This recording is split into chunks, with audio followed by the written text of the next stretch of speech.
Okay, good morning again. I'll remind everyone to silence your cell phones. If you're a presenter, please speak directly into the microphone, ensuring that the light is green. Thank you for your cooperation. Chair, there is one member of the public wishing to make comments on items 15, 16, 17, 18, and 19. Rosalind Janvier.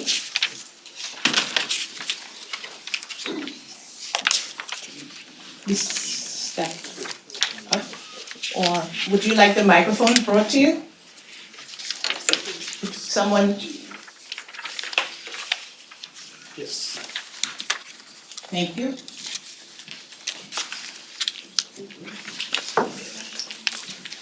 Good morning. My name is Rosalind Janvier.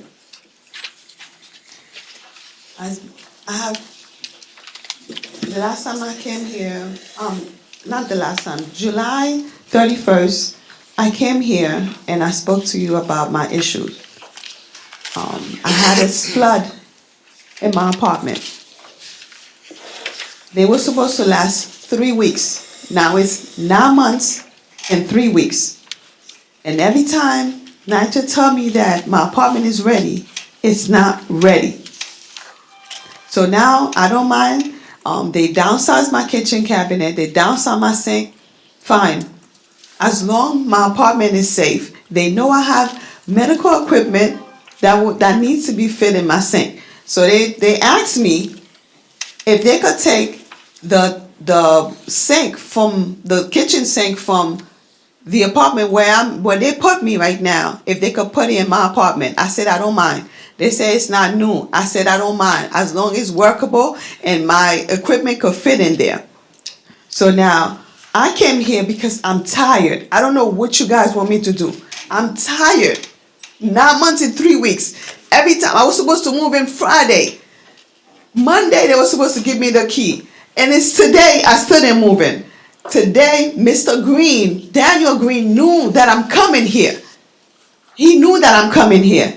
But he got in touch with you to tell you that they're waiting for me over there. And he's supposed to meet me today at noon. He knew I'm coming here, but he got in touch with you first. So everything I do, I've been fighting. I'm tired.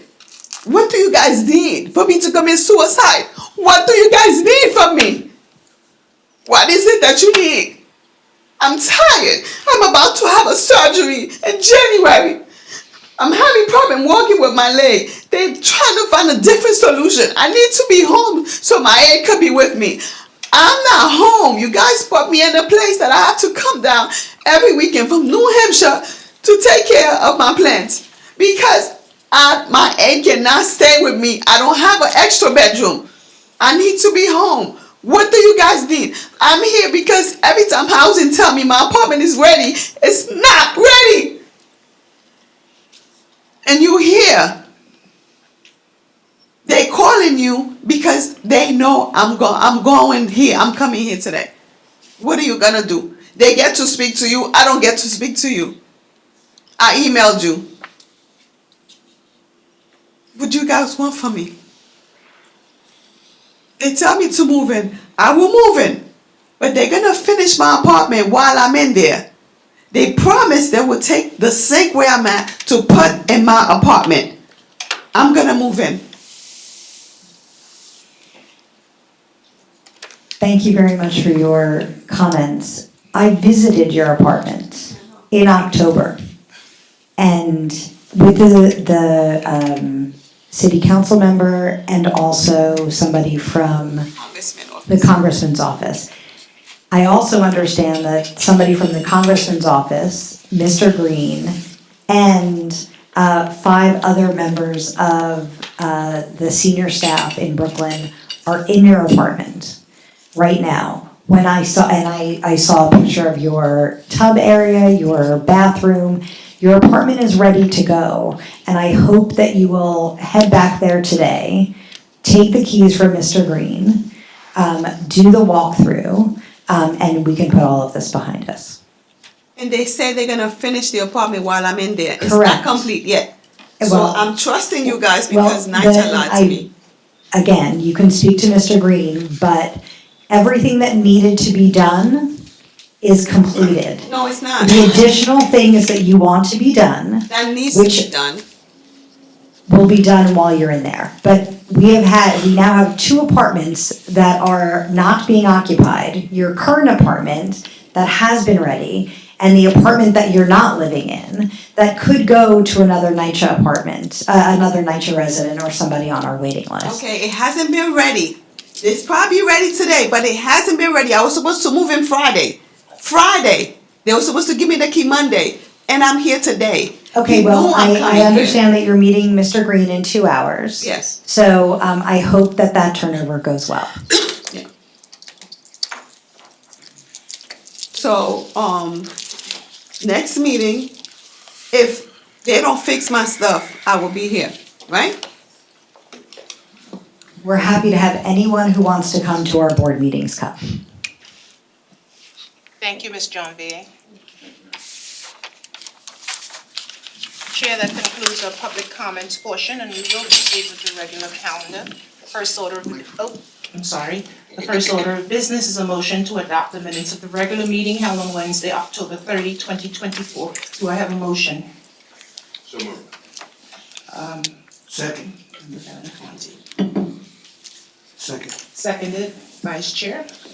All in favor? Aye. None opposed? Thank you. Chair, do you wish to make any remarks?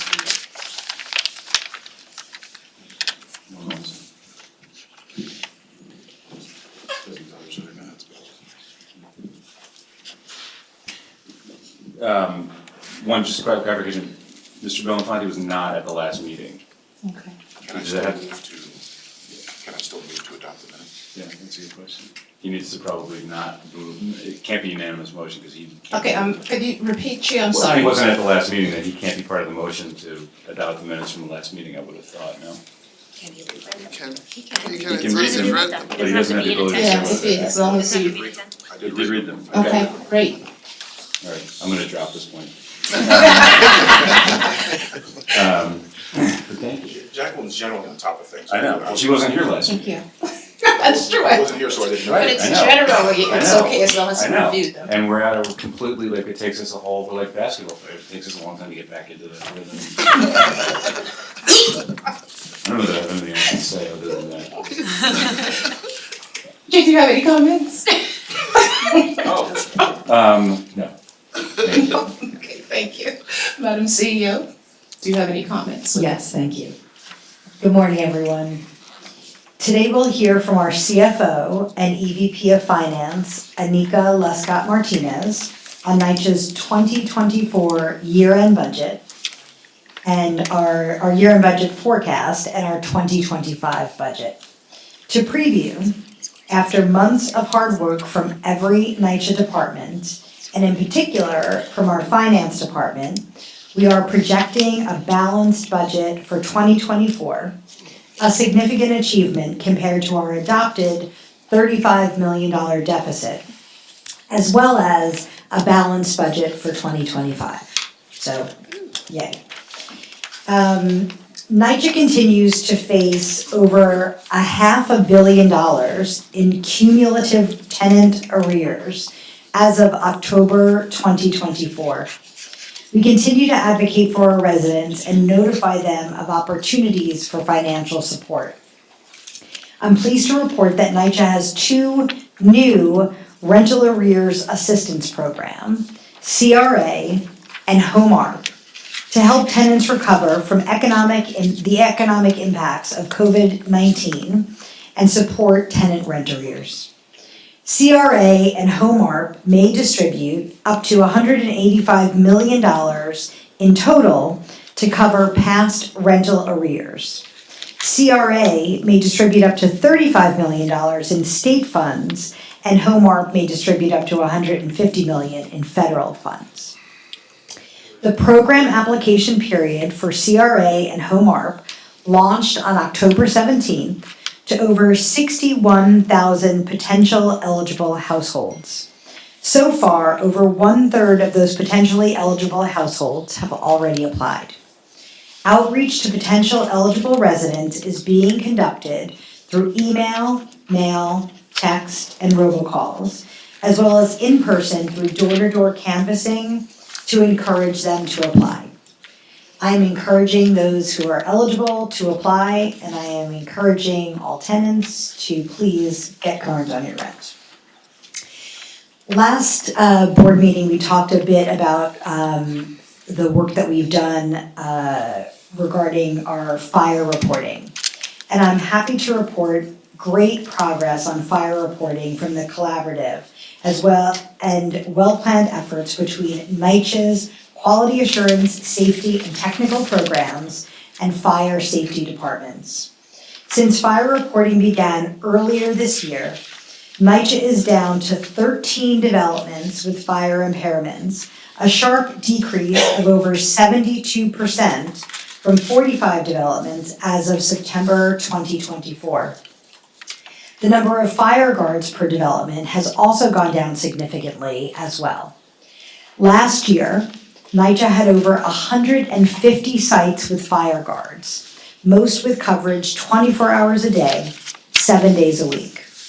As of October 15th, 2024, NYCHA is down to 38 sites with fire guards, a decrease of over 75%. Our fire reporting has also seen a sharp decrease in the number of buildings impacted by fire impairments, from 63 buildings impacted down to 7 buildings at one development. So I'm really very pleased with that progress. And that's my report. Thank you. Thank you, Madam CEO. We will now proceed to our regular calendar items, 1 through 27. Item 1, Sergio.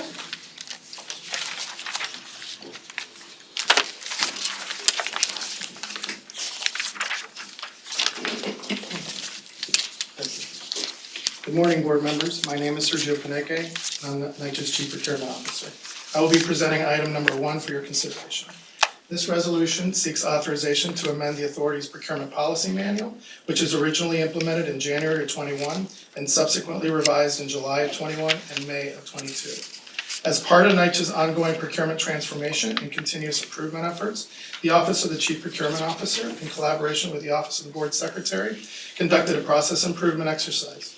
This exercise aimed to analyze the volume of contracts requiring board approval and propose a threshold that ensures effective and efficient review while considering the administrative effort involved. Additionally, we evaluated the need to close out the temporary suspension of board approval for major pillar contracts, such as elevator and boiler replacements, lead and asbestos abatement, and pest control, which since 2018 have been approved by program areas irrespective of dollar amount and reported post hoc to the board on a quarterly basis. The current process, which involves a 3-month cycle, sometimes 4, for preparing and reviewing board packages leads to significant delays, particularly for low dollar routine contracts. Increasing the threshold for contracts requiring board approval will streamline the approval process and improve operational efficiency.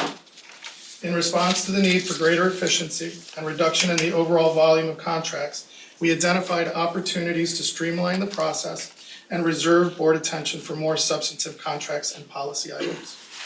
By raising the approval threshold, we can expedite the review of these standard contracts while still ensuring that these are subject to oversight by the Chief Procurement Officer and within these same controls. The recommended change is similar to the ratification process, which allows the board to retain authority to act on contracts post-award. This approach also mirrors the efficiencies realized from the temporary suspensions and practices derived in part in review of peer organizations such as the MTA, Port Authority, and the SCA. As an example, the MTA does not require board approval for sealed bid procurements, regardless of the dollar amount, including construction contracts, which is really the corpus of our procurement activities. The recommendations before you today are as follows. First, allow the temporary suspension resolutions to phase out and expire, ensuring that contracts previously awarded under these resolutions are closed out accordingly, with subsequent work in these program areas following the standard process outlined in the PPM. Second, amend the PPM to increase the dollar thresholds for contracts requiring board approval to $5 million. Contracts valued between $1 million and $5 million would be approved by the Chief Procurement Officer, similar to the ratification process, and also reflect the administrative efficiencies that were derived from the temporary suspension. These contracts valued between 1 million and 5 million will be reported to the board on a quarterly basis. The CPO's report will include vendor information, solicitation details, contract changes, and Section 3 and MWBE commitments. The new report will also address any inconsistencies in prior reporting methodologies across the various pillar areas existing under the current temporary suspensions. This change will increase the efficiency of the board process and meetings while still providing transparency via the presentation of the quarterly readouts. Third, increase the threshold for contract change orders and contract capacity increases to 5 million or 25% of the original contract value, whichever is higher, to ensure consistency with the proposed board thresholds. Fourth, allow contract durations beyond 5 years. Subject to HUD approval, we propose allowing the PPM to permit contracts exceeding 5 years when both the CPO and the CFO determine it is in the best interest of the authority. This provision will enhance the agency's ability to manage long-term projects more effectively and achieve cost savings as certain services and expenses are better amortized over extended periods.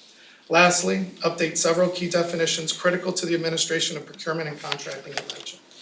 We are incorporating by reference new and existing standard procedures into the PPM to clarify roles and expectations throughout the entire contracting process, from determination of need to contract award, vendor management, and closeout.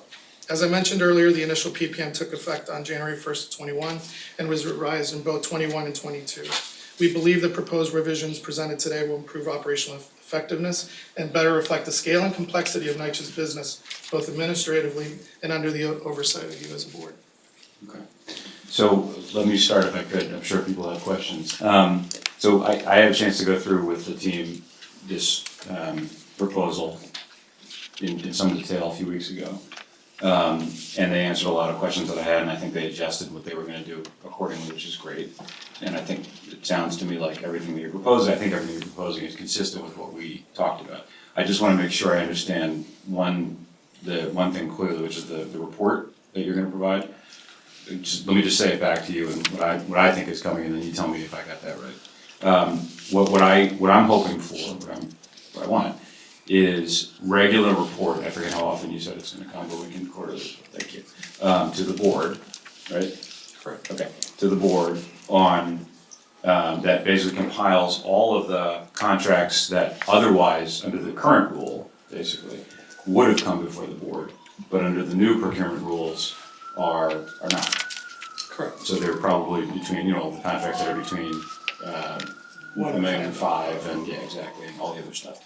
And you'll provide us with all the, a summary of the details, and I think you said what they were. I didn't hear the summary of the dollar figure, but I assume that'll be in there. The amount will also be Right, reflected. Okay, so what we'll be able to do in some is, on a quarterly basis, look at a report that says $150 million of contracts were approved under the, that you didn't see, that were between $1 and $5 million.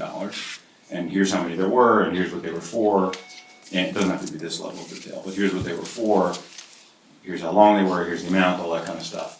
And, let us know if you have any questions or what you think about them, happy to talk it through. And if it starts to look like there's somehow, if it's something we get uncomfortable with, there's too much that's going through that looks like we would prefer to have an eye on it, we're gonna revisit and we'll try something different. But for the moment, that's where we are. Exactly. That's basically right, okay, great. All right. I think to me that seems, yeah, it seems efficient. I mean, it's a saving of time, which I think would be good to hear from you all at some point, how much you think we're speeding things up, because that is the point of this, is really worth the modest lack of board oversight that you lose, in these. If I may, Yeah. part of the exercise was a Lean Six Sigma approach that we took in looking at the data for the last 2 years. So part of that exercise is also the closeout and looking at the data in support of the decision making. So we're continuously improving that. So we can report back to you.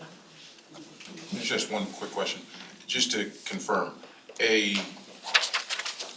$20 million contract over 5 years, let's say, that's a $20 million contract or a $4 million contract? That is a $20 million contract. So that would still come to the board? That's correct. Regardless of the length of term, the not to exceed as established within that document is what determines the board threshold. Perfect. Member Gannon? I'd like to acknowledge the amazing work that's been done in procurement over the last several years. And my only request, it's a follow-up on the chairs, is that we actually have a few minutes at each of our quarterly board reviews to hear you talk about the report. So I think it's just a good practice for the first year to let you spend a few minutes going over the quarterly report. So if the remainder of the board agrees, I would like to request that. Okay, Thank you. thank you. Thanks, Sergio. David?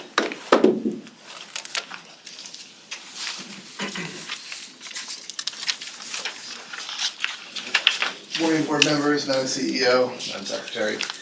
David Brody, I am Executive Vice President for Legal Affairs and General Counsel at NYCHA. I am presenting on Board Resolution number 2, which is in connection with the resolution you just heard from Sergio regarding proposed changes to the authority's board threshold for the approval of certain items. So authorization is requested to amend the authority's bylaws adopted by Board Resolution 58-6515 and as subsequently amended. The amended bylaws shall be effective November 21st, 2024. The amendment of the bylaws by this board resolution specifically amends and restates the bylaws enacted pursuant to Board Resolution 22-615-6, the current bylaws, and shall in no way invalidate, impair, or affect any action heretofore taken or anything heretofore done pursuant to board resolutions in effect prior to this board resolution. The amendment to the bylaws 1 in section 1.03 Romanet 1 Arabic 1 increases the threshold from 1 million to 5 million for board approvals of contracts and leases that are valued in excess thereof. Romanet 2 revises section 1.03H to permit the circulation of meeting minutes within 96 business hours of approval by the members in lieu of the current 24 hours of approval distribution period. And Romanet 3 addresses various non-material typographical errors throughout. The revision to section 1.03 Romanet 1 Arabic 1 of the bylaws is in furtherance of various updates to the authority's procurement policy manual as reflected in Board Resolution 2411/21-1, the one you just heard. So this is enabling those changes to come into effect and to reflect those in the bylaws so that the board may act in conformance with those bylaws.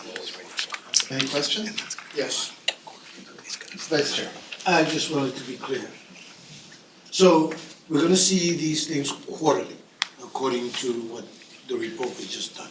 Correct. So if we have an issue with a particular resolution, so to speak, and we, like myself, I may vote against it, it won't matter, because it already went through, and that vote will not be noted anywhere on the record. So the change to the bylaws takes the board's voting authority for contracts and leases between $1 and $5 million out of play. And it substitutes a reporting structure to you post hoc. And that is consistent with what you're doing now on the pillar areas for the temporary suspensions. You get quarterly reports on those, and those are pretty significant expenditures and have been since 2018, and is consistent with the retained jurisdiction that the board has over contracts in general and the authority's finance, and in ratification. So the ratification process is also post hoc. The contract has been entered into, the board then ratifies the contract or doesn't. And as I think we discussed, the board, the standard terms and conditions in most, if not most, of NYCHA's contracts, if not all, contain termination for convenience provisions, so that under the retained jurisdiction, should the board direct a contract be terminated, the law department will take a look at those termination procedures and act in accordance with the board's direction. That's the board, not individual. Correct? So, well, we would act at the direction of the board. So in order for the board to take action, a majority of a quorum of the board must vote in favor of an action. So in order for the scenario you're proposing to come to fruition, at one of the meetings where Board Member Gavin has requested that the report the chair has asked for be walked through, a board member may make a motion to rescind the contract reported at line 14 of the report and direct the authority to investigate, report back on termination options, any costs associated therewith, and take action up to and including termination with the dollar threshold not to exceed $50,000 in costs associated therewith.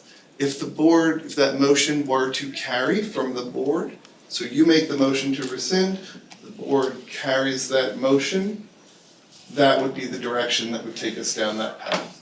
In the interest of saving time, I'll follow up with you on this particular issue, and then I'll give you more specifics. Sure, I'm happy to. All right, thank you. Any other questions? Thank you, David. Okay, items 3, 4, and 27 will be taken out of order.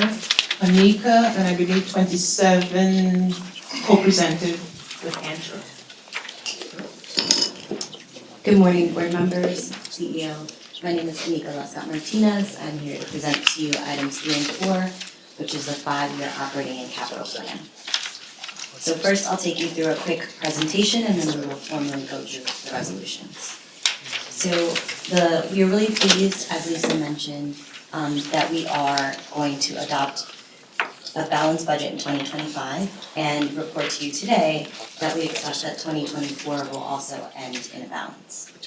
We did adopt a budget with a $35 million deficit, and since then, we've had some changes both to our sources and uses, which have helped us to balance. So first, we had a higher eligibility in our public housing subsidy, and we received additional subsidy from the city to support collectively bargained increases for workers, as well as some of the programmatic initiatives.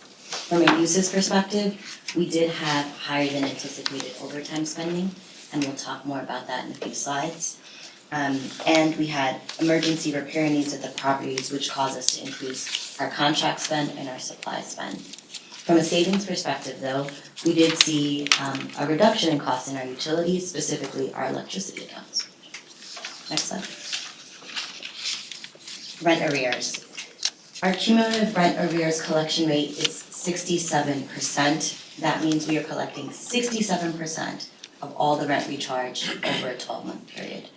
When you look at it from a month-to-month basis, it is around 90%, which means that in general, the residents really are trying to keep up with their monthly charges. We still see a $501 million tenant arrears balance. As you know, that balance has gone up and down as we've applied our ERAP payments. We are again pleased to report that we've received $161 million in state ERAP funds, and $150 million has been credited to tenant accounts. So by and large, if you are a NYCHA tenant that has applied for ERAP and been awarded ERAP, you have seen that credit applied to your account.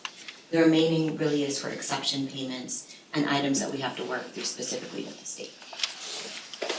Still, 67,000 or 46% of households are in some stage of tenant arrears. Next slide. Could I just, I'm sorry. This is my hobby horse, so you're just gonna put up with it. Could you just go back to one more slide? Thank you. I just wanna be very clear about what this is, in case, so if you look at 2019, it says $125 million, and today it's at $500 million, so that's obviously a big difference. Almost exactly 4 times. But just so everybody understands what that means, 2020 was COVID, which meant an immediate moratorium on evictions, which meant basically, for all good reasons, understandable reasons, rent collections went way, way, way down every month. Fine. And that's probably 21 and it looks like, and 22. That's right, basically. January 22. And then it takes people a long time to get back to the habit of, That's right. And at that point, they've got big arrears piled up, and it's very, just psychologically, I think it's very hard for people to understand that they can get back to paying monthly, and the arrears is something different. So that's what happened in there. Correct. Without that period, we would be up, I don't know, we'd have it, let's call it 175 or something like that instead of the 500 where we are today. So that is not a NYCHA not collecting rent because NYCHA doesn't know how to collect rent. That is, the tenants are suffering from COVID, like everybody else, and are having severe difficulties paying rent on a common basis, which happens in every rental property across the country during the same period of time. So They're actually paying the current, it's just they're not paying the. they can't catch up, Because it's stable, Right. 23 to 24. exactly so. And it will continue to increase. Yeah, it increases because we don't collect 100%, That's right. but we collect 90%. That's right, so every month you could add between $7 Yeah. to $8 million to the arrears balance. Because Absolutely. people are only paying 90%. 100%, I mean, yes. The tenant who didn't pay for 3 years, they're paying their current rent. Yeah. They're just not paying the others. Sorry. Probably so. But we got, Yes. it's We do have some folks that Of course. have different circumstances, but I think in general, Of course. what we are seeing is our tenants are trying to keep up. What is difficult is that even on a payment plan, a tenant can only pay up to 40% of their income on rent. So there's only a 10% absolutely. increase there with regard to their income that they can put towards that. So what we've really focused on are those sort of bigger strategies like Home ARC, like ERAP, like the CRA program, which can help tenants significantly reduce their size of their arrears, You got it. get back current, and then from there, we will continue with our regular rent collection to help them stay current. Okay, I just wanted to say that. Well said. So overtime, as of October 31st, NYCHA has spent $199 million in overtime, and we are projecting an additional $33 million by the end of the year. That would bring us to $232 million, which you saw in the previous slide. That is a $25 million increase compared to what we spent last year in 2023, and this is the highest overtime spend at NYCHA ever.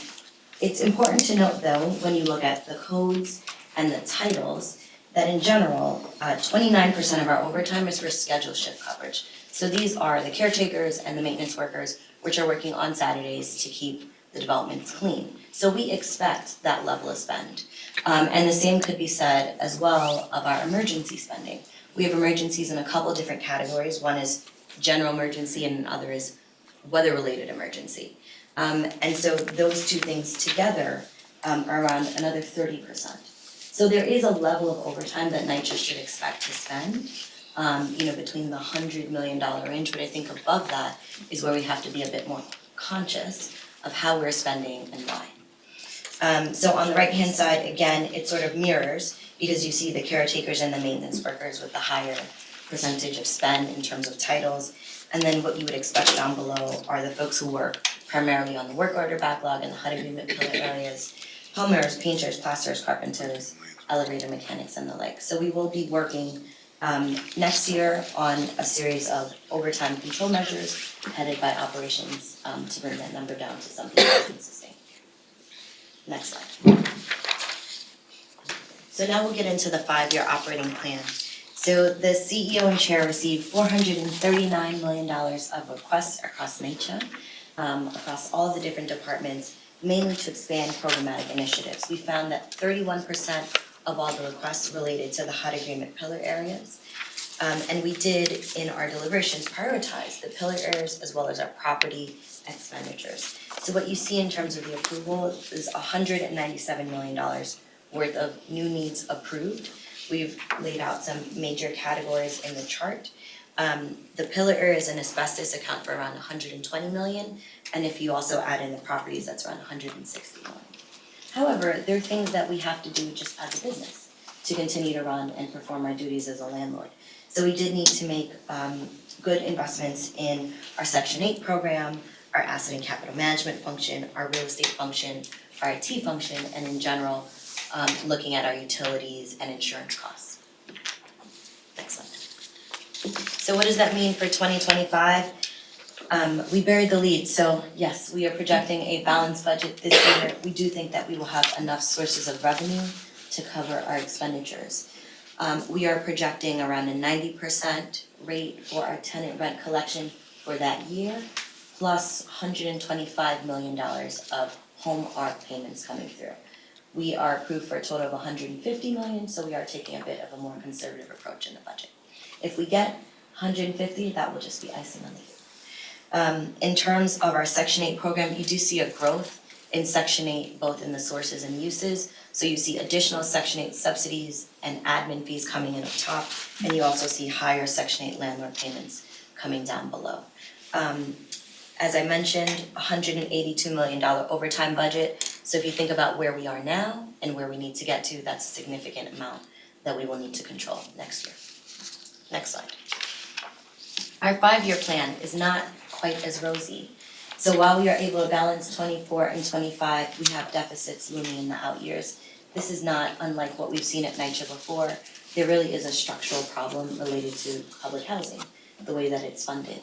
But what we will be doing over the course of the year is going through various strategic proposals with the CEO and chair, and then obviously we will bring it forward to the board as well. Ways to both increase our revenues, decrease our expenditures, and generally spend more efficiently. So we do think that we have enough runway to really get that 2026 deficit down to a more manageable place before we bring it to you for adoption next year. Next slide. So a few short slides on our capital plan.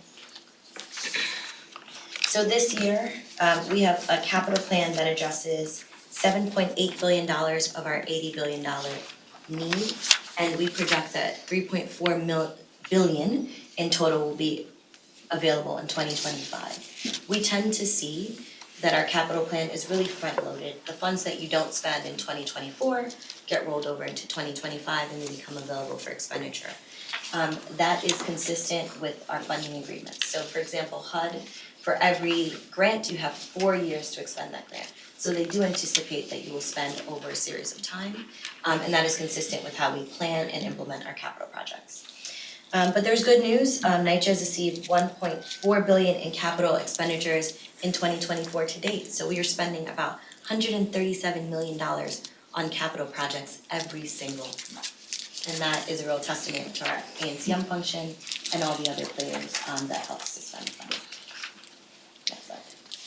And so just to demystify this a bit, Could I just a quick question? Please. Those numbers don't include anything that is being spent on PACT converted buildings. Correct. This is just our NYCHA spend. The PACT projects are technically the developer spend. And so the next slide just gives you a sense of how that money will be spent across the major categories. I won't read them out, but essentially making sure that folks are aware that a lot of this will go to the categories in the HUD agreement and items that really would affect resident health and safety. Elevators, lead, mold, asbestos, plumbing, IT, brickwork, etc. So now I'll just get into the formal resolutions 3 and 4. So resolution 3 requests board approval for the operating plan. The 2025 operating plan authorizes a total spending of the millions always trip me up. 356 million, of which I should have wrote this down, huh? 1,858 million is in personal spending and 3,498 million is other than personal spending. And for the resolution 4, for the capital plan, the authority 5-year capital plan budget for calendar years 2025 through 2029 provides $7,841 million for planned commitments for infrastructure improvements, major modernization, and other system upgrades. Right? I don't mean to be this guy, but just as written here, I think the number's $5,355,788,000. Yes. And I think the next number is also a billions number as written here. Yes. In the board resolution, we do the full item in millions, but yes.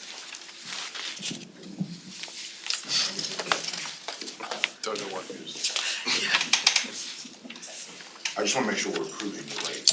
Yes. No, is this the right number, $5,355,788,000? Yes.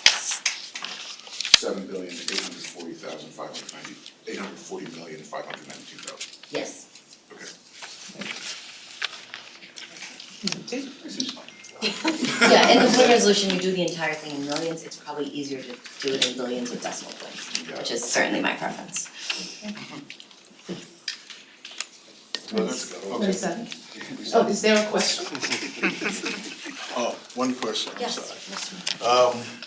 When we speak about the renovations, is that across the board, including the PAC residents and the NYCHA residents? No, so we do not include packed arrears in our figures because technically the packed properties are the developer's responsibility. So this is just for NYCHA tenants. In traditional public housing, it also does not include any Section 8 residents that might have arrears in private landlord apartments.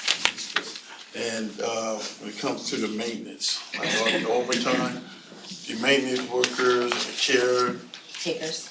workers, are we hiring for that as opposed to all the overtime for those positions?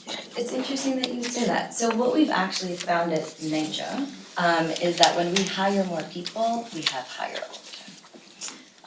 And so what we've done over the last 3 years actually is increase both our skilled trades workforce and our caretaker workforce, but we are still seeing pretty high overtime spend as folks deal with the backlog. I'll just add, our conditions continue to deteriorate, and the $80 billion capital deficit is really what's behind those overtime numbers. However, to a simpler question, we are hiring caretakers and maintenance workers. We have a pretty, I think we have a good attrition rate. It's not too high, not too low, but it's a pretty steady attrition rate. So it's an area that we always have an HR pipeline and hiring for.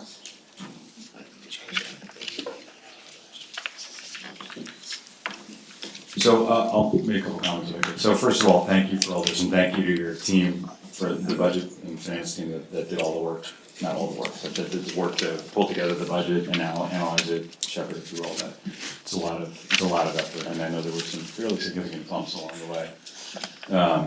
I'm connected to your work. The budget doesn't just appear here, obviously. The board has had a chance to ask questions along the way. I know and I know Greg has been involved a lot since the budget process started, which I think was in May and really earlier. I mean, really, in some ways it was right after the start of the new year last year, because we just decided it has to be a longer, more analytical process. And my assessment of it is that this is an incredibly complicated agency, obviously, with really serious issues. And that everybody involved took the process very, very seriously. And the director was very seriously, which were to really carefully examine, look within, and find opportunities for savings, understanding that we were gonna be in deficit one way or the other, and there's no money falling from the sky. And that we owe the residents as much efficiency as we can come up with, but deliver better performance along the way. And then at the end, when they put in their requests for new resources, to make a really clear case, again, based on what they're gonna deliver, not just based on something else. And I think the process worked quite well. I mean, I think it was, you ran it really well. The senior team was highly engaged. The heads of every unit, Eva and her senior colleagues, did exactly what they were asked. It was very, very hard, because they were being asked to make really tough decisions.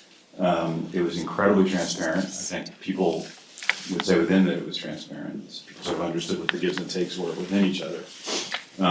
And my assessment is that it came to the right conclusion, which is a balanced budget with more resources to some extent, and aiming towards better performance based in part on making changes internally. So I think that's really, I think the fact that happened is a tribute to your office and everybody else who participated in the budget process, which is basically everybody. Next year is gonna be really hard. Next year's gonna be harder. You've already started. We can talk more about that at some later meeting, but we've already started because as everybody saw, there are structural deficits that are they just are what they are. And so there has to be more work done, because you can't go into 2026 with a $200 million deficit, it doesn't work.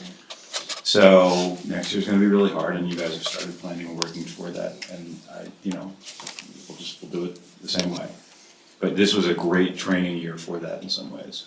On the capital side, it's remarkable to see how much capital is being put through the system here. I can't remember when we showed up as new board members last year, I think one of the questions we asked was how much capital was invested in a sort of representative year, call it 20 or 25 years ago. And my memory is that it was like $50 million. That seems hardly possible, but maybe it's true, I don't know. And the state is, as Ava said, like the problem with everything traces back to the fact that we've been $80 billion deficit, structural deficit, not structural, but capital deficit at this point, which is because we never invested capital before. So that's the original sin here, and we're paying for it now. But all of that capital spending is what gets you through all this. In the end, we can't operate our way out of disintegrating buildings. We have to invest and operate as well as we possibly can along the way. It's remarkable that we're able to spend that much. We have to do better, we have to get more money, and we have to spend it even better. But it's certainly an immense amount of progress. So that's kind of my assessment of this. I think it's a very hard process, and I think you managed it really, really well. Thank you. Okay, 27.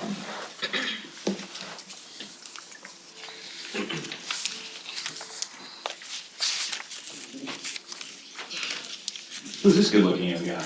Good morning, board members. I think we can go to the developer side. So, good morning, board members. My name is Andrew Kaplan, Chief of Staff, and I will be presenting an update on the Public Housing Preservation Trust, and then turn it over to Anika to talk through the resolution for you. So if we can go to the next slide, please. Excellent. So we'll start by covering some information that many of you are already familiar with in terms of some of the progress to date on voting and the Public Housing Preservation Trust, some of the background of how we got here, provide an update on the resident votes that have occurred to date, talk a little bit about the sites that have actually opted into the Preservation Trust pipeline, and then finally a little bit about next steps and timeline. Can you go to the next slide, please? Great, so as you can see here, and again, most of this we've presented in previous board meetings before, but just a bit of a reminder of what got us to this date. So the idea dates back several years at this point, and really if you hone in on June 2022, when the state legislation was signed and came into effect, we have been working hard across all of NYCHA and in partnership with the trust themselves to get up and running in terms of both the voting and the work that happens after a vote occurs. So as you can see here, we've had several key milestones that we've accomplished. We've had voting rules that have been published. We've executed on several votes, which we'll talk through in more detail in a moment. And in total, we've had 4 votes that have completed, 3 developments have opted into the trust, 1 has opted to remain Section 9, and we have 1 vote that is currently underway right now. Next slide, please. So we're very pleased to share, and again, some of this has been published before and we presented out on it, but very pleased to share that we have seen very high voter turnout in the initial voting sites thus far, and so I won't go through every single number on the page here, but you can see it laid out, and in each of these instances, we've seen over 50% turnout, both in terms of heads of households and the all eligible voters at each development, which is very exciting, and we don't have the exact stats on this, but does tremendously exceed the turnout that we see in local elections for many of these same. Like 4 times. That's all, to say the least. So suffice to say, I think we see residents really engaged in this process, and I think tremendous shout out to the team and everyone who's been working on this.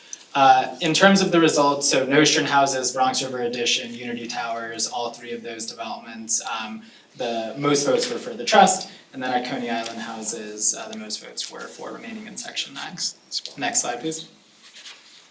We're currently conducting our 5th resident vote right now, so at Highland Houses in Bushwick, right next to Bushwick Houses itself. It's a relatively small development, just over 200 units, one building, and some of the key dates that you can see here on the slide show you where we're gonna reach each of those milestones. And actually, if you go to the next slide, you can see that laid out in a timeline as well. So this is the, per the voting procedures, the timeline for each of the different parts of the voting process. So the actual engagement period, which lasts 100 days, and then 30 days of voting, including 10 days of in-person voting. And so for Highland Houses, we're actually in the voting period right now. And ultimately on December 13th, we'll complete that, and then shortly thereafter be able to announce and certify the winner. In the next slide, please.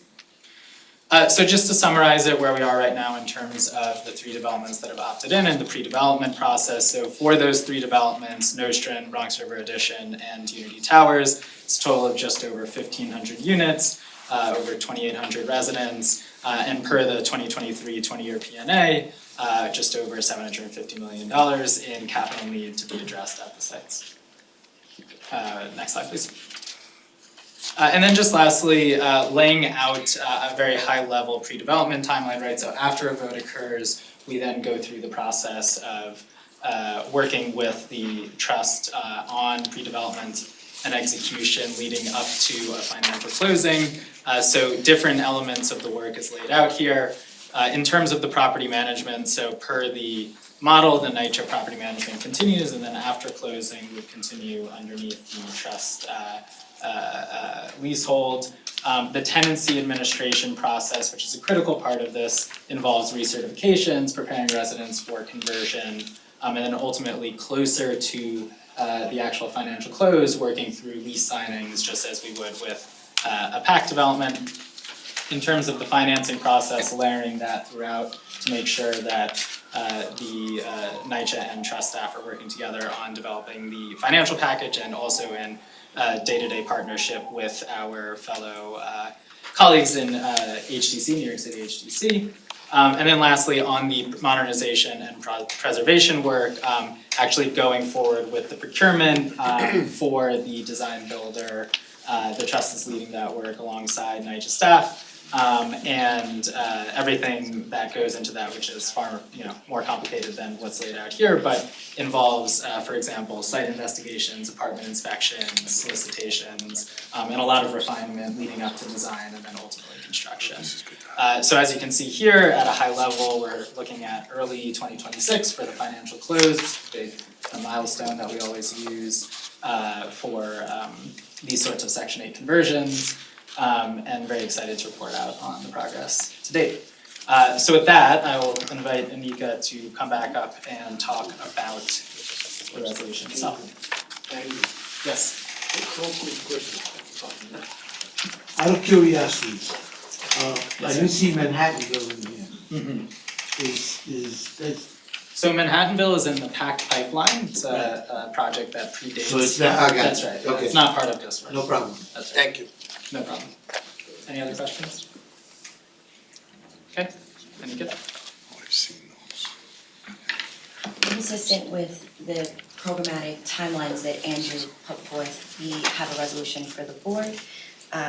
Authorization is requested to ratify the expenditures of $2,225,040 by NYCHA in support of the operations of the New York City Public Housing Preservation Trust from 2023 and 24. Second, approve additional financial support in the amount of $12,799,953 by the authority in connection with the trust's ongoing operations and undertaking various pre-development activities in furtherance of the conversion from the Section 9 to the project-based federal subsidy under Section 8. And 3, enter into a repayment agreement with the trust. And 4, take such further action necessary in connection therewith. Any questions? Anna, thank you. Sorry. Not a question, but I just, again, just to say it, I'm in favor of this. expect everybody else will be. But we are gonna expect reporting along the way around the expenditure of this money above, above the 2 million, whatever that number is. Okay, because it's consistent, it's supposed to be paid out on, as part of the process of conversion, all the rest of it. So, wanna make sure that everything's tracked and matches the spending of the money. That's right, and so the amounts that you're approving are what has already been spent to date and their budget for 2025, which is separate from NYCHA's budget. Right. And so we will be reporting back to you, consistent with how we do at NYCHA, we can give a mid-year update, like we do for NYCHA regarding the board of the Public Housing Preservation Trust.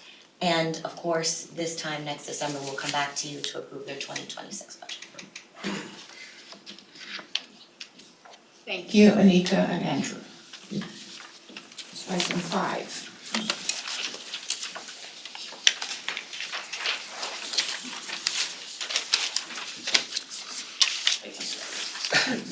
Good morning, board members. My name is Michael Deitch. I'm VP of IT Infrastructure and Operations here at NYCHA. Thanks for your time today. I'll be presenting item number 5 for your consideration, which is a request to authorize a contract capacity increase to the agreement with Crown Castle for dedicated internet services, which did not require initial board authorization, in order to fund the continued provision of services during the remainder of the term, which is continuing through November 10th, 2025, procured under the terms of the New York City OTI contract. Through the negotiated renewal of the authority's participation service agreement, the PSA, the authority readily uses all lowest price services offered on the Crown Castle OTI Master Service Agreement, the MSA. The agreement will be increased by $1.5 million from $1 million to $2.5 million.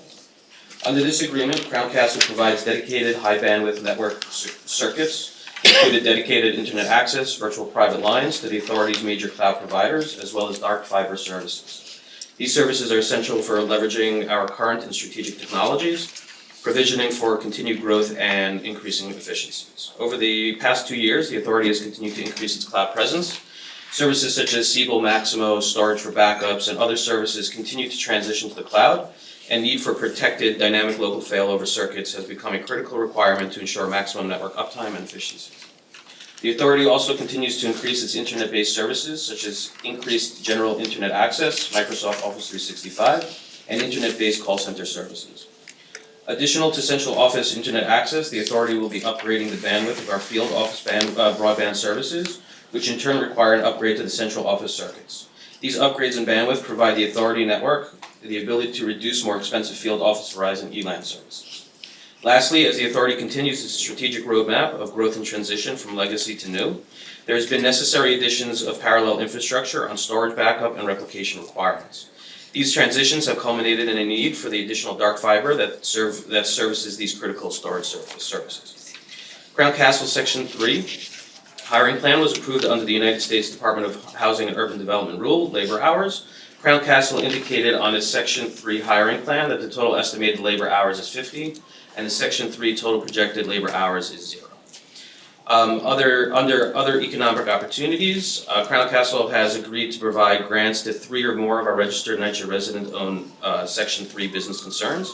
We have not determined how the grants will be distributed at this time, but Crown Castle can utilize their existing process to provide the grants. Determinations for which Section 3 business concerns will receive the grants can be done through an application process, judging process, or another process. Happy to take any other questions. Yes, so you keep saying business concerns.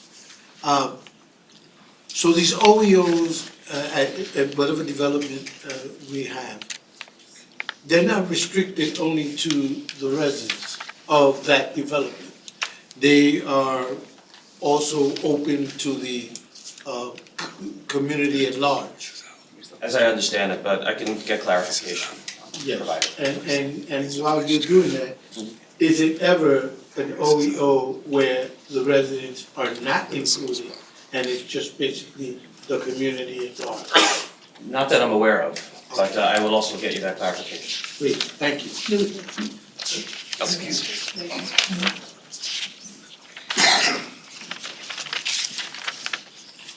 Excuse me, Vice Chair. Just to separate the two, OEO, other economic opportunities, are programs offered by a vendor in lieu of a Section 3 plan. And those can include training, or in this case, grant money to provide internet services to, in this case, Section 3 business concerns, which are companies that qualify as Section 3 business concerns, which may or may not be resident-owned, but I think in this resolution, they were tied to residents, but not at a particular development.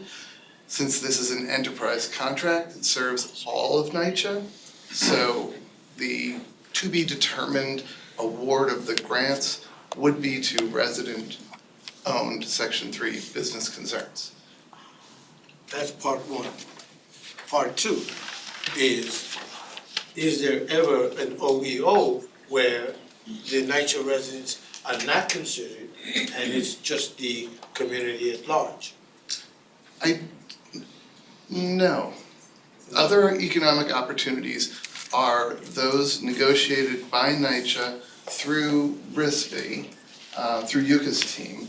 Shana Castillo actually manages that program. And the law, the business, and RISB work together to figure out something other than Section 3 labor hours to provide the residents of NYCHA. So for instance, we awarded legal services contracts, which don't have a Section 3 labor component, but we got from the law firms various trainings on, basic legal literacy. We got a couple of internships. We got one Section 3 hire, but these were all other economic opportunities. Okay.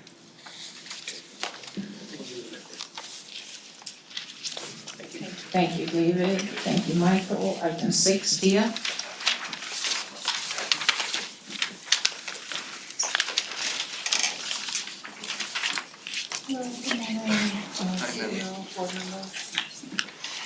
My name is Gia Barnes. I'm Assistant Director with the East Housing Department for Compliance Services Unit. And thank you. I'm here to present item 6 for your consideration, which is the request to amend an exit agreement with a vendor called the Fund for the City of New York and approve a contract capacity increase for this exit agreement with FNY. Excuse me. Authorization is requested to amend the exit agreement with FNY for Housing Navigator Program Professional Services authorized by Board Resolution 23-12/19-1 for a 1-year term, extending the term by an additional 12-month term, and to approve a contract capacity increase for this agreement with FNY to increase the not-to-exceed amount in order to fund the continued provision of services during the remainder of the extended 12-month term, which commenced on August 4th, 2024, and is continuing through August 3rd of 2025. The contract increase for an additional 12 months is the same amount as the first 12 months, which is $1,471,436.40. FNY Section 3 hiring plan was approved under the U.S. Department under Hasbro labor hours. FNY indicated on its Section 3 hiring plan that the total estimated labor hours is 21,840, and the Section 3 total projected labor hours is 0. They have committed under OEO to provide indirect employee participation to hire 1 program assistant and 1 program coordinator for a 20-hour weekly schedule at $25 per hour for the remainder of the agreement. And I thank you for your time, attention, and consideration for this request, and I'm happy to answer any questions. Okay. Oh, sorry. I don't understand this. Okay, so, And what I don't understand, I guess, is the Fund for the City of New York is a nonprofit that's affiliated with the mayor's office. okay, well, they have a subsidiary called Stonewall, which we work with to provide, housing navigation services, which is something that NYCHA also has a housing navigation team, for Section 8, applicants or new Section 8 voucher holders. helping them locate apartments and get to the, get to the lease, through the lease process. So we have a secondary team that's through Stonewall, which is a part of the fund for the city of New York. And we have contracted with them for a year while we're working on our RFP, and we have to extend it just until the RFP is completed for the, for the long term. Does that help?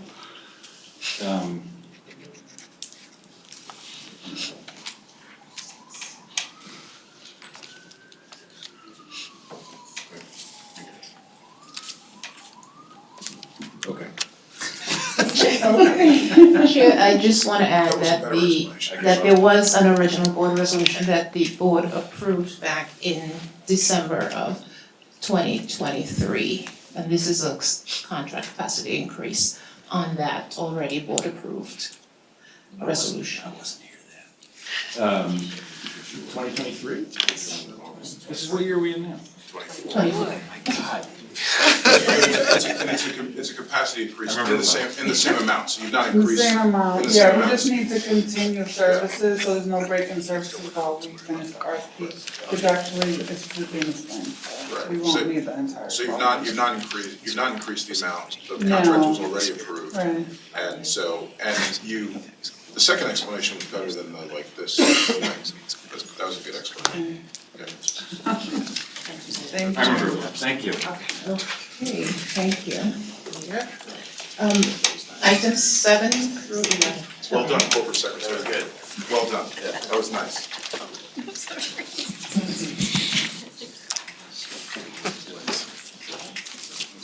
Good morning, board members and colleagues. My name is Tony Maldonado, Vice President of Purchasing, Logistics, and Inventory, and I will be presenting items numbers 7 through 11 on behalf of the Supply Management and Procurement Department for your consideration.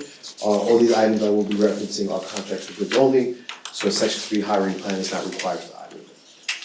Item number 7 seeks authorization to award a requirement contract to City Lumber Incorporated for the selected 3 out of 9 line items in the amount of $1,142,538 for the purchase and delivery of plastering trade materials. This is a 5-year requirement contract with no renewal options.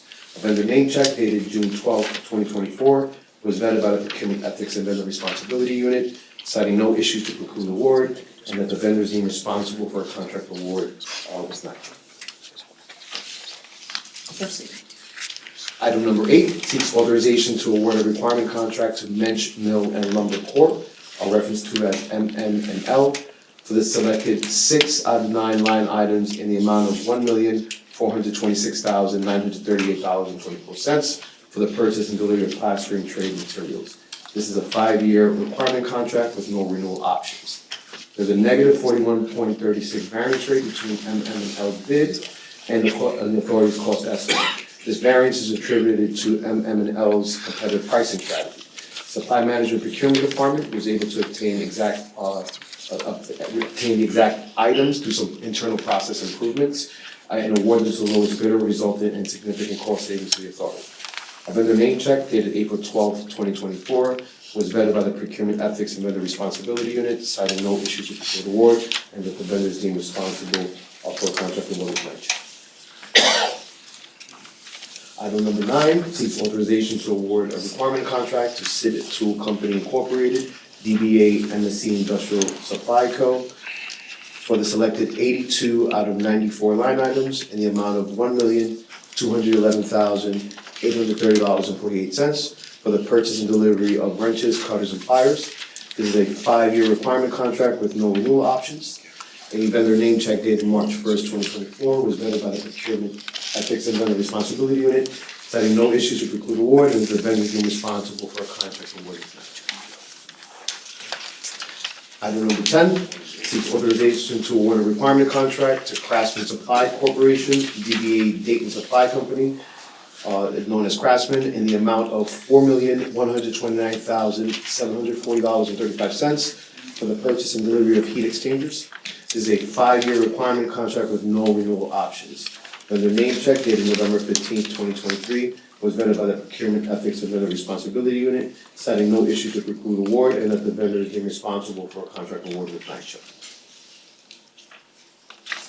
Item number 11 seeks authorization to ratify the entering into an agreement with Motorola Solutions Incorporated, reference to as Motorola, in the amount of $2,906,999.58 for the purchase and delivery of various audio equipment such as radios, chargers, and headsets, utilizing the terms and conditions of the New York City Office of Technology and Innovation Contract Number MA1-858-202-388-03029. This is a 3-year, 5-month, and 26-day agreement with no renewal options, and a vendor name check is not required. Certified. Can I just go back to number 10 for a second? Yes, sir. Are you able to determine what the we're down to the 5th lowest bidder here. Are you able to determine what the difference is in the pricing between the 5th lowest bidder and these other disqualified bidders? We can get that information. What was the spread? I don't have that information in front of me, but we can definitely get you those answers, specifics.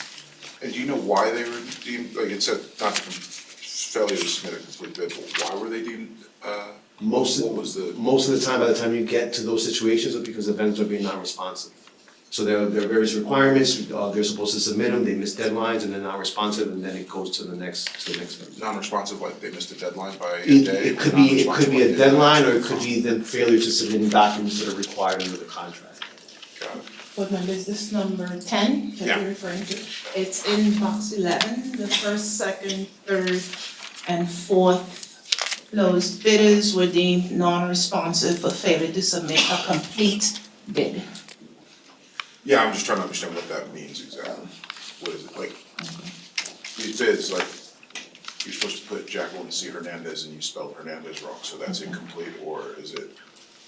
I'm just trying to understand. Okay, so Because that's we're, an just because we're down to like outstanding the 5th bidder, so it's like.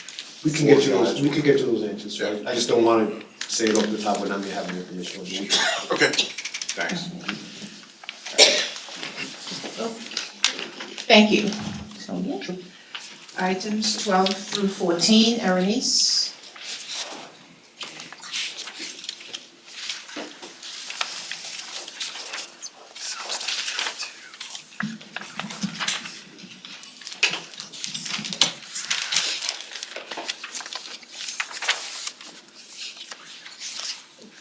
Good morning.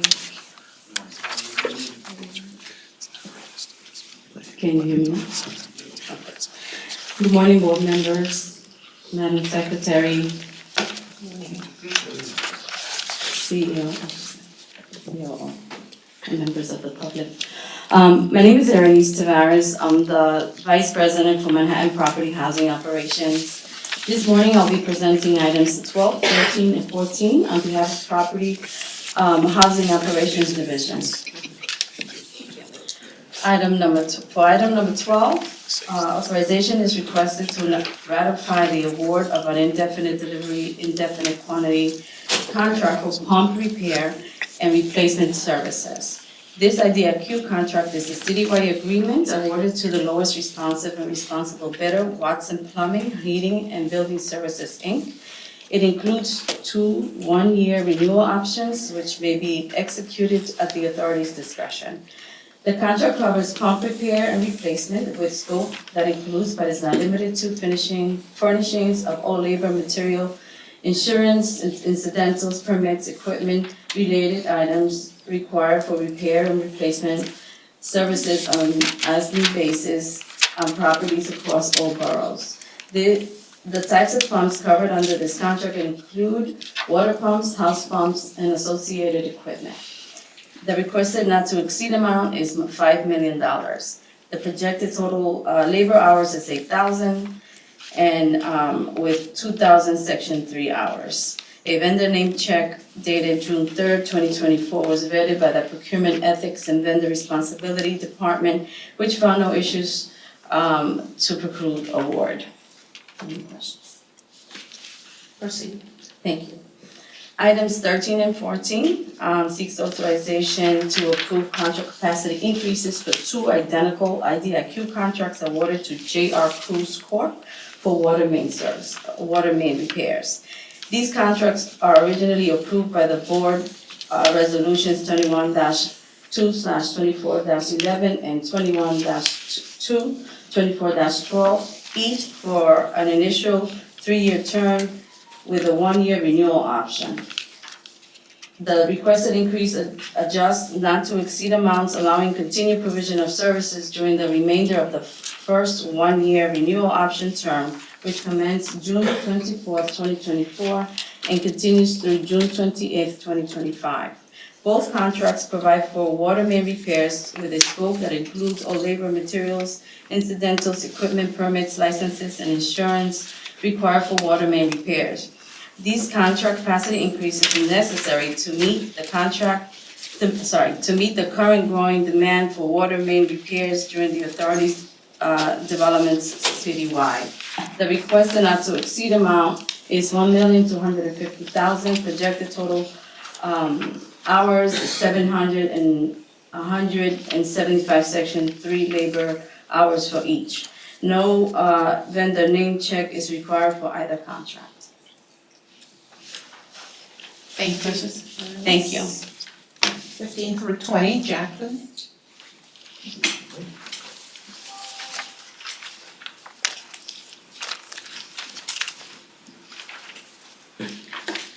Good morning, board members. My name is Jacqueline Sullivan. I'm the Senior Vice President for Healthy Homes.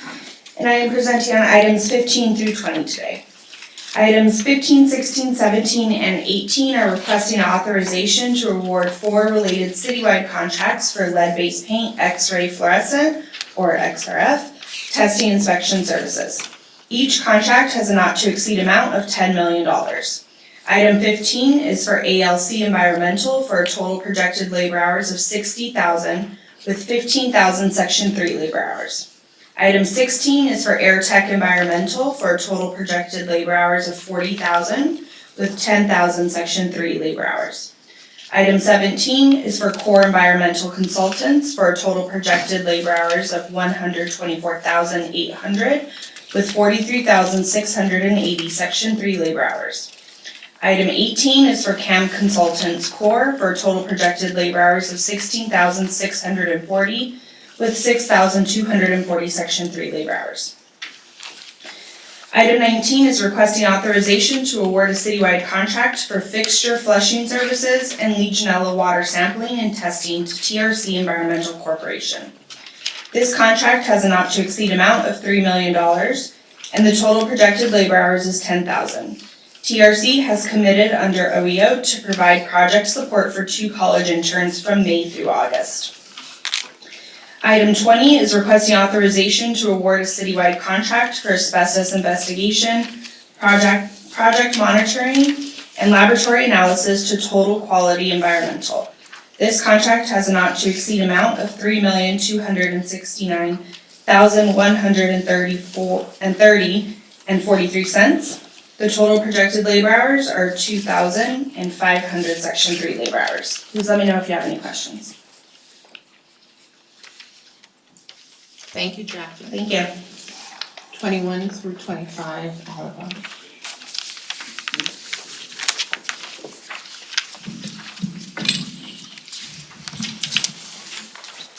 Good morning. My name is Oliver Uswin, Vice President for Project Management and Asset and Capital Management. I'll be presenting the next 5 items. Item 21 seeks authorization to ratify an award for the replacement of boilers and hot water heaters at Dykeman Houses in the amount of $27,933,333 to Utah Plumbing. The scope of work includes, but is not limited to, the installation of new central heating systems for high-efficiency gas boilers, decoupling of space and water heating systems, and various ancillary systems. The contract term duration is for 2 years, 8 months and 1 day. The projected Section 3 labor hours are 3,868, which represents 25% of the projected total. Item 22 seeks authorization to amend Board Resolution 24-5/29-26, which authorized the award of an IDIQ contract for brick repair to reflect the correct erroneously stated number of bid packages distributed. The correct number of bid packages distributed was 49 instead of 29. Item 23 seeks authorization to reject all bids for an IDIQ contract for gas piping replacement at citywide locations. The first and third lowest bidders, Watson's Plumbing and DDS Mechanical, were deemed non-responsive for failure to submit the required bid bond as outlined in the authority's bid documents.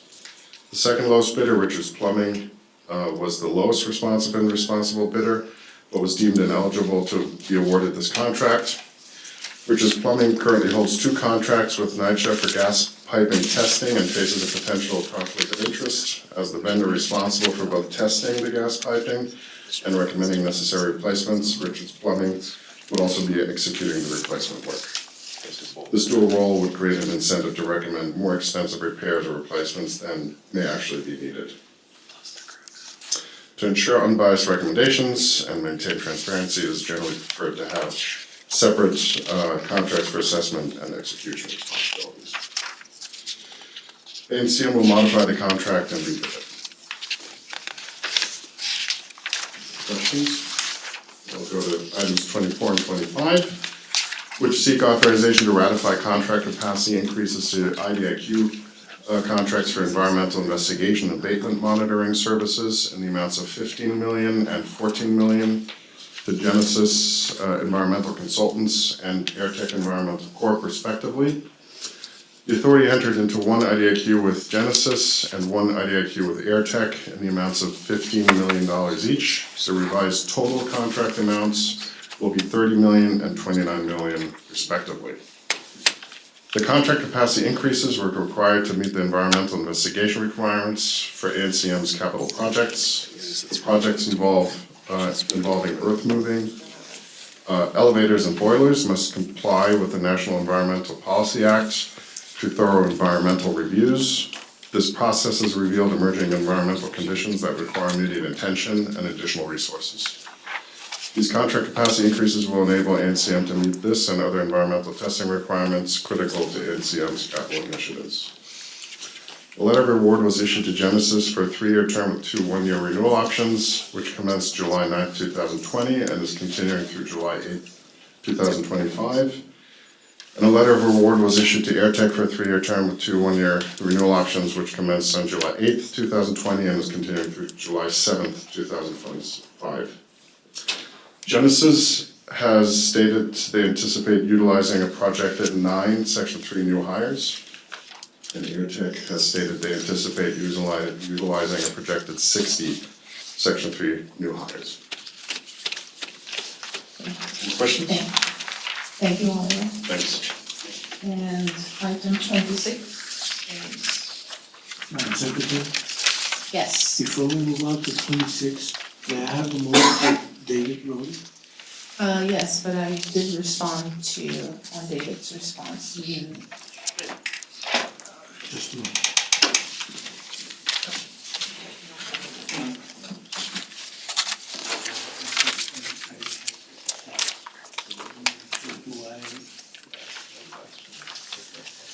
Is he officially retired?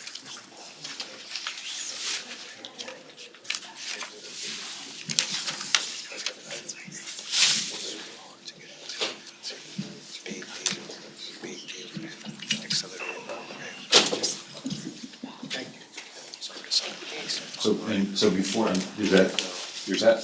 Yes. Okay, so I have to get out now. What do I do about, I know, I'm very familiar with what happened today, I'm very much. I wanna prepare, do I need to give something like proxy, or can I just now tell you Just that? we're gonna- with respect to all of the items that were presented, you approve. I do, Okay, thank you. but everybody should ask them all the questions if they want. Now we'll turn it around and go. Alright, I got it, alright, thank you. Thank you, Chair.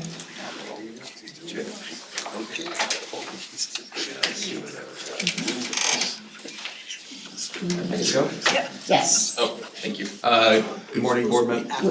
With respect to item 26, do you have a statement to? Wait, no, not now. Just wait till the end. At the end. Okay. I'll tell you Yeah, what, but it's not the end, so he's. Okay. Item 26.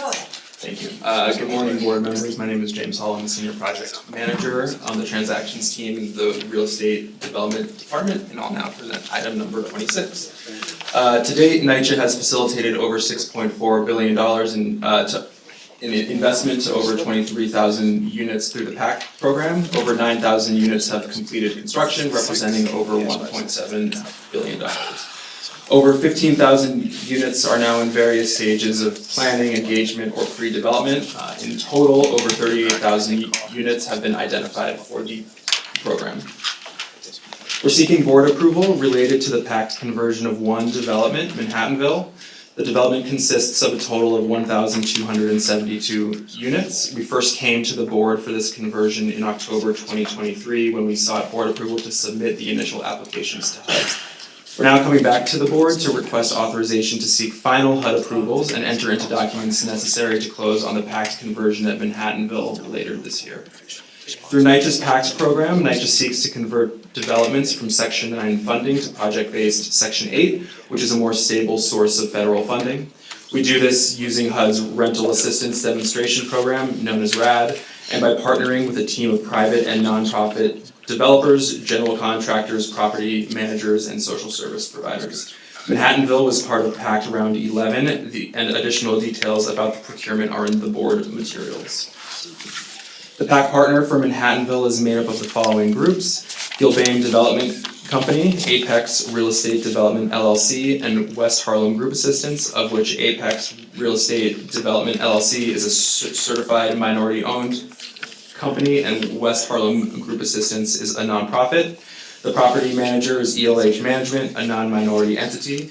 The general contractor is Apex Manhattanville LLC, a certified minority-owned entity. The social service provider is Goddard Riverside, a nonprofit entity. Upon receipt of our initial RAD application, which was authorized by our prior board resolution, HUD issued its initial approval for the transaction through its commitment to enter into a housing assistance payment contract on April 29th, 2024. At closing, NYCHA and the PAC partner will enter into a housing assistance payment, also known as a HAP contract, which will be administered by the authority's leased housing department. The transaction is subject to HUD's RAD and Section 18 approvals, which are required prior to the closing. The City of New York issued a letter of support for the proposed transaction in December 2022. Recapitalizing and rehabilitating Manhattanville is anticipated to cost approximately $570 million. NYCHA is providing subordinate financing in the amount of approximately $28 million. These funds are proceeds resulting from the disposition of an approximately 10,000 square foot parking lot and approximately 280,000 square feet of zoning floor area adjacent to the project site, which was authorized by Board Resolution 2112/293. The final transaction budget is subject to approval by NYCHA, HDC, and HUD. NYCHA will approve the scope of work and confirm that it addresses all items in both the PNA and CNA. The scope of work will be finalized before closing and will be presented to residents before construction starts. The scope of work generally includes work addressing needs in interior units, hallways, lobbies, mechanical systems, and building facades, among other items. Residents at Manhattanville will all benefit from a comprehensive renovation of their homes and from HUD's RAD resident protections and affordability restrictions. They will have the same basic rights as they do under the public housing program. The resident benefits are itemized further in the board materials. The authority and the PAC partner have met with residents and will continue to engage with residents throughout the process via meetings and written notices. NYCHA and the PAC developer have held 15 meetings at Manhattanville since designation to date, and residents are advised of their ability to access Legal Aid Society's hotline to discuss questions regarding the conversion at any time. In terms of resident hiring, the PAC partner has provided a hiring plan that outlines labor hours and training opportunities. as well as other economic opportunities, the details of which are provided in the board materials. It's estimated that the project will generate 500,000 projected labor hours and 125,000 projected Section 3 labor hours. We're anticipating that the PACT conversion will take place later this year, and we'll work with our partners and residents to ensure that the transition is as smooth as possible. Thank you very much, and please let me know if you have any questions on item number 26. Thank you, James. Thank you.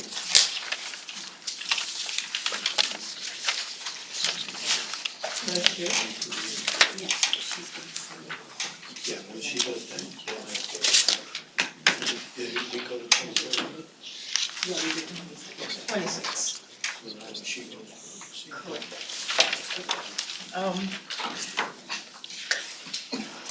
Vice Chair, 27 items were presented for board approval.